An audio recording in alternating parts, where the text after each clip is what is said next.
કૌશિક વેકરિયાની પ્રતિષ્ઠાને હાનિ પહોંચાડવાનો મામલો। જિલ્લા ભાજપ ઉપાધ્યક્ષ સુરેશ પાનસુરિયાનો ગુજરાત પ્રદેશ અધ્યક્ષને પત્ર। બનાવટી લેટરપેડ થકી કૌશિક વેકરિયાને બદનામ કરવાનો પ્રયાસ। કૌશિક વેકરિયાને બદનામ કરવાના ઈરાદે ભ્રષ્ટાચારના આક્ષેપ કરાયા। જે લોકોએ કૃત્ય કર્યું તેમની સામે દંડાત્મક કાર્યવાહી કરવાની માંગ। ભાજપને બદનામ કરનાર તમામ સામે કાર્યવાહી કરવાની માંગ કરી।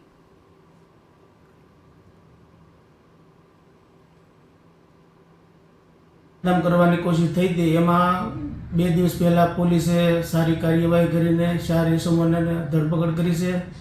તો આ સંદર્ભે મેં પાટીલ સરને એક પત્ર લખીને જણાવ્યું છે કે સર આની અંદર જે પણ ઇસમો છે જે ભારતીય જનતા પાર્ટીને કૌશિકભાઈ વેકરિયાને બદનામ એની છબી ખરડાવવા માટે જે ષડયંત્ર રચ્યું છે એને ખુલ્લા પાડવામાં આવે અને ભારતીય જનતા પાર્ટીને જે નુકસાન થયેલું છે એ અટકાવવામાં આવે કે એને એવો દંડાત્મક કાર્યવાહી કરવામાં કે ભવિષ્યની અંદર કોઈ પણ ઇસમ આવી પ્રવૃત્તિ કરતા પહેલા વિચાર કરે।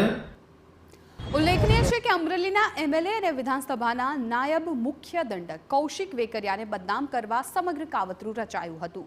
કૌશિક વેકરિયાની પ્રતિષ્ઠાને હાનિ પહોંચાડવાના ભ્રષ્ટાચારના આક્ષેપ સાથે લેટરપેડ વાયરલ કરાયો હતો। જે મામલે પોલીસે ભાજપના પૂર્વ હોદ્દેદાર મનીષ વઘાસિયા સહિત 4ની ધરપકડ થઈ ચૂકી છે। જેમાં ખુલાસો પણ થયો કે મુખ્ય આરોપી મનીષ વઘાસિયા તાલુકા ભાજપ પ્રમુખ બનવા ઈચ્છતા હતા।